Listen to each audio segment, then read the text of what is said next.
Hello, good morning. We are rebuilding a Kohler toilet today. Look at, there's the old wax ring. What we're going to do is we're going to use this Fluidmaster Better Than Wax toilet seal. A new gasket for the flush mechanism. Here's a gasket between the tank and the toilet. We're going to give it a new fill valve. First is the Better Than Wax toilet seal, the superior solution to an old problem. Stackable wax-free toilet seal. No rust, brass bolts, and hardware. So the bolt slides into the flange like this. So what I like to do is I like to put a washer on here, and then I'm going to put another nut. Then I'm going to tighten that down. So now that won't move around when I sit the toilet down. Line up the bolts. You didn't feel like it squished down. Was I supposed to put that filler thing on there? Let's try the filler thing. Seems like it's too high up in the air now, though. Oh man, I think it's too thick. So I think I'm gonna take a razor blade and cut off half of the thickness. Okay, I'm just gonna try the foam part. We don't need this part. Let's just do the foam part. I've got a little bit there. See, so let's tighten it down. And it's got thread, so you just screw the cap on. Well, I mean, it seems to be pretty sturdy, not going anywhere. Okay, now it's time for the tank gasket. Yeah, so here's the new one. Look at that. That's what happens after a while, huh? Yikes.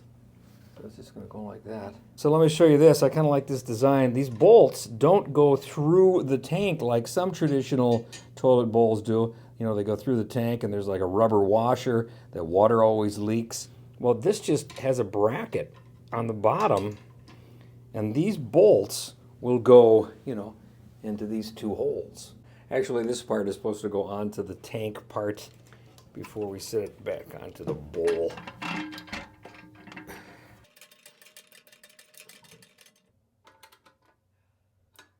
So you gotta tighten both bolts down evenly to make sure it's level. Close enough. Now the two things we're going to replace are this fill valve and down below this yellow seal on the bottom. So we've unhooked the chain from this assembly and we pulled the hose off. And then the big thing people wonder is, how do you get that off of here? Well, you take the middle part and you unscrew it like a little bit, and then it comes unscrewed.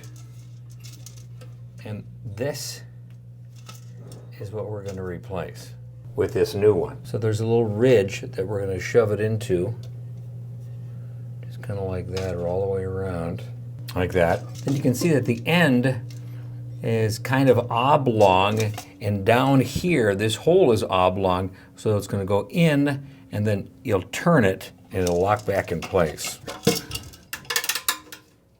There you go. So here's the fill valve. We've unbolted it from the bottom. So you just yank it out and there's the old fill valve. So here's the new fill valve, all right? The new fill valve looks pretty much the same, but you have to adjust the bottom part of it. Here's, you see, can you compare these two? This is a little different than that one. So we're gonna have to take this ring, you push it up, and then you kind of screw it down so they're about even. I want to make sure they're about the same height when they go back in the tank, right? And that's how you adjust it, through that plastic ring on the bottom. You pull it out, and then you can make it taller or shorter. But you kind of want to make it the same height as the old one. How did I do it? Screwed it up now, didn't I? Okay, I gotta make it taller. About right? Oh, perfect. Okay, and then you put the ring back on here. And we'll just stick the new one back in the hole. We're gonna hook the hose up right here, and the hose is gonna go from here back in there. So we'll tighten it back up. And then we've hooked the chain back up to the handle, right? Let's reconnect the water supply. Turn the water on. So it's right up to the top of the flushing mechanism there, and that's where you kind of want it for, the maximum water flowage. This all has to do with the adjustment of the buoy on the fill valve. And you adjust that with this little screw here, but I don't think we need to adjust it. All right, so let's give it a flush. Hopefully it didn't leak out the bottom. Is it leaking out the bottom? I guess we'll find out in time. Okay, so, well, let's put the lid back on and the top to the tank. And we're almost done.